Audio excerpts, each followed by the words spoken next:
बड़ी बात आती है कैसे सोचो। लेकिन हम लोग क्या है मिडिल क्लास फैमिली से हैं और क्योंकि नेगेटिव एनवायरनमेंट होता है हमारे चारों तरफ, ना सुनी होती है और ऐसे में सच्चा और अच्छा और बड़ा कैसे सोचा जाए, पॉजिटिव कैसे सोचा जाए। आप लोगों ने पौराणिक कथाएँ अगर पढ़ी हैं, हम लोग क्योंकि हिंदुस्तान में रहते हैं और यहाँ पे परमात्मा को और बहुत से जो उसके जो रूप हैं, हम उनको बहुत मानते हैं। इन्हीं में एक रूप आता है गणेश जी का। गणेश जी के बारे में आप सभी जानते हैं। गणेश जी और कार्तिक जी 2 भाई थे। आप लोगों ने इनके बारे में एक स्टोरी भी सुनी होगी। शिव कुमार जी, हाँ संदीप जी, ठीक है। आप लोगों ने एक कहानी भी सुनी होगी कि एक बार इनके पिताजी, क्योंकि आप गणेश जी और कार्तिक जी इनके भाई माँ-बाप सभी जानते हैं कि शिव जी और पार्वती जी तो थे। तो आपने एक स्टोरी सुनी होगी कि इनको एक चैलेंज दिया गया था कि आप में से बड़ा कौन या जो राजगद्दी के जो अभिलाषी थे, आप में से किसको माना जाएगा कि आप दोनों जो चक्कर मार के आएँगे पूरा ब्रह्मांड का और जो सबसे पहले आ जाएगा, तो उसको मान लिया जाएगा। एक चीज़ आप सोच के देखिए, उस टाइम पे अगर वो गणेश जी की जगह हम होते, तो हमारी सोच क्या होती? एक मिडिल क्लास फैमिली की सोच क्या होती है? गणेश जी की जगह अपने आप को रख के देखिए, तो हम क्या कहते हैं? यार अच्छे पिताश्री हैं, ऐसा बाप किसी को ना मिले। जब छोटा था, तो मेरा सिर काट दिया। जो लगा सकते थे, लगाने की जगह हाथी लगा दिया। सवारी दी तो चूहे की दे दी। यानी कि सारी नेगेटिव चीजें। आप सोच के देखिए, एक नेगेटिव आदमी ऐसे ही सोचता है। लेकिन गणेश जी ने ऐसा नहीं सोचा। उन्होंने अच्छा सोचा, सकारात्मक सोचा और सोच की अगर मैं बात बताऊं कि जब ब्रह्मांड के चक्कर के लगाने की बात आई तो उनको बुद्धि का इस्तेमाल किया और उन्होंने अपने माँ बाप के चारों तरफ फेरे लगा के कहा कि मेरे लिए तो आप ही ब्रह्मांड है। इसका मतलब उनकी सोच, उनका विजन अगर देखा जाए कितना सकारात्मक था, जिस वजह से जब उन्होंने ये चक्कर लगाया तो उस पिताजी ने, वो शिव जी ने उनको एक वरदान दिया कि जिंदगी के अंदर कोई भी अगर किसी भी परमात्मा को याद करेगा, कोई भी विधि विधान होगा, तो सबसे पहले गणेश जी आपका नाम लिया जाएगा। ऐसा ही है, सब जानते हैं आप, सबसे पहले गणेश वंदना होती है। तो यहाँ पे जो कहने के भाव आते हैं ना कि अगर आपने सोचना है, विपरीत परिस्थितियों के अंदर, जहाँ पे गणेश जी को पूर्णतः शरीर नहीं था उनका, उनके पास में जो सिर था वो गज का था, एक हाथी का था, सवारी उनकी बिल्कुल अपोजिट थी, चूहा था। उसके बावजूद भी, विपरीत परिस्थितियों के बावजूद भी सिर्फ अपनी एक अच्छी सोच के कारण उनका नाम, उनका उच्चारण आज सबसे पहले किया जाता है। और हम लोग कभी कभी अपनी जिंदगी के अंदर कई चीजें नहीं होती, हम उसी का रोना रोते रहते हैं कि ये मेरे साथ तो ये हो गया और मेरे साथ ये हो गया और मेरे साथ ये हो गया। सही कह रहा हूं मैं? तो आपके पास में जो भी विद्यमान है, चाहे हमारे पेरेंट्स से मिला, चाहे हमारे समाज से मिला, जो मिल गया वो मिल गया। अब उसको आगे अर्जित करना, उसके लिए हमें एक अच्छी सोच चाहिए, बड़ी सोच चाहिए। तो हमेशा याद रखिए कि कोई भी इंसान, अगर आपके अंदर कोई डिजायर है, कुछ बड़ा करने की इच्छा है, तो अपनी सोच को बहुत बड़ा कर लीजिए। सकारात्मक सोच को अपने साथ में रखिए, सृजनात्मक सोच को अपने साथ में रखिए, तब वो चीजें हमें अपनी जिंदगी में मिल सकती हैं। अब बात आती है दूसरी, कि दूसरी क्या क्वालिटी होनी चाहिए इन सब चीजों को पाने के लिए। बड़ा ही सिंपल भाषा में बता रहा हूं, पूछिए। पहली बात, बड़ा सोच लीजिए, अच्छा सोच लीजिए। और जो दूसरी बात है, पूछिए।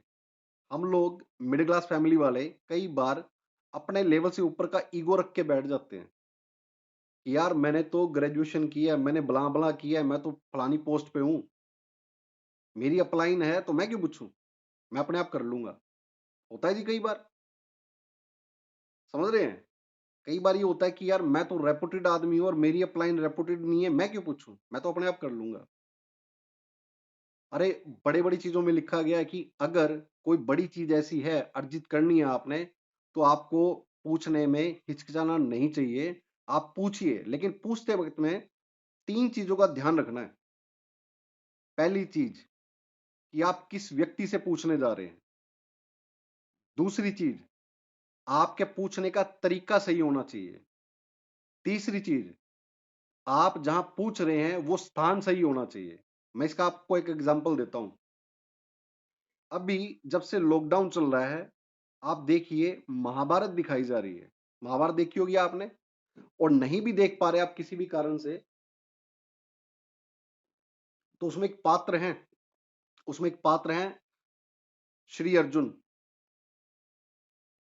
पूरे का पूरा महाभारत है ना, एक्चुअल में जो लड़ाई हुई थी, अगर आप उसके अंदर जाओ, पूरा महाभारत का जो युद्ध था, वो जो केंद्रित था, या जो उसका स्टारडम जिसके पास था, वो था श्री अर्जुन जी के पास में। अगर आप महाभारत के बारे में जो भी जानते हैं, मुझसे बेटर जान हो सकता है जानते हो, तो स्टारडम पूरा था अर्जुन जी के पास में। लेकिन जैसे ही वो युद्ध भूमि का सीन स्टार्ट होता है, युद्ध भूमि आती है, युद्ध स्टार्ट करना होता है, उसी वक्त में अर्जुन जी अंदर से कांप जाते हैं, अपने आप को कमजोर महसूस करते हैं, उनसे गांडव उठाया नहीं जाता। उस वक्त में जो कांपते हैं, तो वो स्थान क्या था? वो युद्ध का स्थान था, जिससे वो पूछते हैं, वो श्री कृष्ण थे। समझ रहे हैं? यानी वक्त युद्ध का था, स्थान युद्ध का था, और जो पूछते हैं वो श्री कृष्ण से पूछते हैं। तो तीनों चीजें जैसी उनकी स्टिक बैठी, हर चीज को पूछ के अब श्री कृष्ण जी ने उनको राय देना शुरू किया, उनकी निशा जो दिशा निर्देश है उसको ठीक किया, उनको बताया कि तूने युद्ध क्यों करना है भाई। ऐसी हमारी जिंदगी के अंदर उस कृष्ण जी का होना बड़ा जरूरी है। ऐसा ना हो कि हम शकुनी मामा को पकड़ के उनसे पूछना शुरू कर दें तो युद्ध उल्टा डल जाएगा। समझ रहे हैं आप? हमारी जो भी एक्टिव एंड ग्रोइंग अपलाइन है, अगर हमने किसी चीज के बारे में अच्छा और बड़ा सोच लिया है, और हमें नहीं पता कि उस टैग तक कैसे पहुंचना है, तो आप अपनी अपलाइन के साथ में, ग्रोइंग अपलाइन के साथ साथ में, या अपने उस मेंटर के साथ में उसको कम्युनिकेट करें, उनसे पूछिए कि मुझे इतना बड़ा करना है, ये मैं कैसे करूं।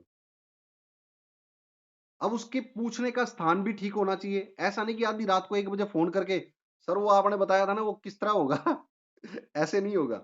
समय, माहौल, स्थिति, व्यक्ति, ये सब चीजें ठीक हमें चेक करनी है इस चीज को। सही कह रहा हूं मैं? मेरी आवाज सही आ रही है? जी। अब जो ये बात थी, ये ठीक है, लेकिन अब इससे अगली बात है ना, वो बहुत इंपॉर्टेंट है। अब तीसरी बात है, करिए। पहली जो चीज मैंने बताई थी, जो अपन लोगों ने बात करी, वो थी कि अच्छा सोचो, बड़ा सोचो, रचनात्मक, सृजनात्मक, ये सब चीजें सोचो। दूसरी चीज मैंने बताई थी कि पूछिए। अगर कोई भी चीज आपने बड़ी सोच ली है, उसको अगर करने का तरीका आता है तो करिए, नहीं आता तो उसको पूछ लीजिए। पूछने में कोई हर्ज नहीं है, इसमें कोई भेदभाव नहीं है, कोई डर नहीं होनी चाहिए, कोई शंका नहीं होनी चाहिए, कोई घमंड को अपने साइड रख दीजिए। तीसरी बात है, उसको करिए। महाभारत का हमने सुन लिया, पौराणिक कथा का भी हमने सुन लिया। अब तीसरी मैं बताता हूं, आपने रामायण देखी है? रामायण में एक सबसे स्ट्रॉन्ग जो पात्र है ना, हनुमान जी हैं। सबसे स्ट्रॉन्ग पात्र जिसको बोला जाता है, वो हनुमान जी हैं। रात को लक्ष्मण जी जब मूर्छित हो गए, तब हनुमान जी को पता लगा, श्री राम जी ने और सभी ने कहा कि संजीवनी बूटी लेके आनी पड़ेगी। वो अलग छोर पे थे, बहुत डिस्टेंस पे थे, लेकिन उसके बावजूद भी जो काम करने की नीति थी, उनकी जो प्रवृत्ति थी, कि जब उस चीज के बारे में जान लिया, भाई जब जान लिया ना, पूछ लिया कि वो कैसे ठीक होंगे, तो उन्होंने बताया कि वहां जाओ, सुबह 5 बजे से पहले वापिस आना है। अब ये सारी चीजें पता होने के बाद में उस काम को उसी वक्त में करना शुरू कर दिया, बिना बहाना बनाए। और हम जैसा कोई व्यक्ति होता तो हम क्या करते? हम कहते, सर आज तो टाइम बहुत हो गया, घर पे जाना है, रात को तो नहीं हो पाएगा, मेरी जगह किसी और को भेज दो। अब हनुमान जी अगर ऐसा बोलते कि मेरी जगह अंगद को भेज दो, या सुग्रीव जी को भेज दो, तो बात बनती क्या? हनुमान जी नहीं कहलाते फिर। ठीक उसी प्रकार जिस तरह अर्जुन जी की जगह अगर हम होते, तो हम क्या कहते, सर आज तबीयत ठीक नहीं है, मीटिंग में नहीं आ सकता, मैं कभी और अटेंड कर लूंगा।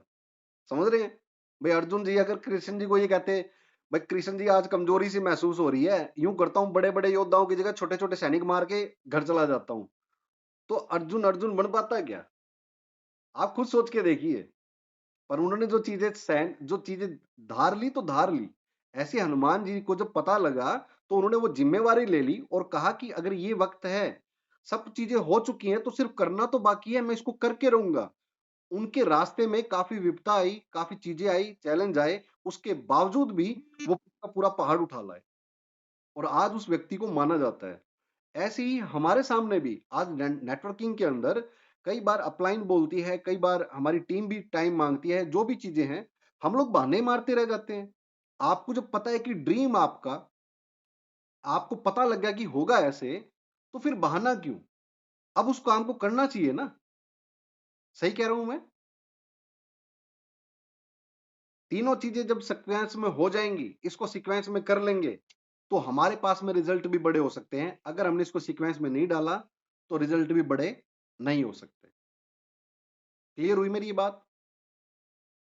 अब मैं अगले टॉपिक पे आता हूं, इसी से रिलेट करता